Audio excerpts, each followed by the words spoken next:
if your teacher secretly auctioned your future to the highest bidder? When I started applying to colleges, Mrs. Henderson seemed like the perfect mentor to have on my side. She'd spent 23 years teaching English and was famous for writing recommendation letters that helped students get into schools like Yale, Harvard, and Princeton. When she agreed to write mine, I felt incredibly lucky. That feeling didn't last. One afternoon, I stayed after class to ask about an essay. As I walked past her classroom on my way out, I heard her speaking on the phone. Sarah's recommendation will be 3,000, she said. She's already a perfect candidate. The letter is easy. I froze. Sarah was my best friend. Her parents had been proudly talking about Mrs. Henderson's amazing recommendation for weeks. Then I heard another familiar. The Chen family already paid 5,000 for Harvard and Princeton. They wanted the premium package. David Chen's parents own the biggest restaurant chain in town. Money had never been a problem for them. Then the caller asked one final question. What about the Williams girl? Mrs. Henderson sighed. She's talented, but her family can't pay much. I'll write something decent for 500. It should be enough for state school. The Williams girl was me. In that moment, I realized my future had a price tag. For the next 2 weeks, I quietly collected evidence. I recorded conversations from the hallway.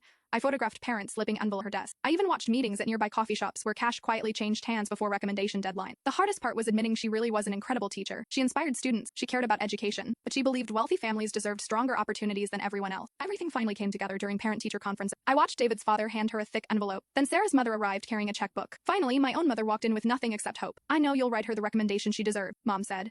Mrs. Henderson smiled kindly. I believe every student deserves an equal opportunity. I knew she was. That evening, I organized every recording, every photograph, and every payment I'd document. I created a spreadsheet comparing family income, money exchanged, and the quality of recommendation letters students. The pattern was impossible to deny. Instead of confronting her, I mailed everything to the school board, along with one short note. I thought you should know how your teacher of the year really operates. 3 weeks later, the investigation ended. Mrs. Henderson was called into the district office on a Tuesday morning. Before the school day ended, security escorted her out of the building. Her office was searched, her computer and every file were confiscated. By Thursday, local news stations were covering the story. The respected teacher everyone admired had been selling college recommendations for years. Most people thought that was the end. It wasn't. Mrs. Henderson had also applied to become principal of the district's most prestigious high school. Her application included glowing recommendation letters praising her honesty, leadership, and integrity. Those letters were supposed to secure her dream job. So I mailed her application to the school board with all of my evidence. I added one final, you always claimed opportunity should belong to everyone. Now your own future will be judged by the same standard you gave mine. Her application was rejected immediately. Soon afterward, every school district in the state refused to hire her. 6 months later, I opened an acceptance letter from Yale. My recommendation came from a new English teacher who judged me by my effort, my character, and my work, not my family's bank account. Today, Mrs. Henderson works at a copy center helping students prepare college applications. Sometimes I wonder if she realizes the irony. She once decided who deserved a future. Now she's only helping print the paperwork.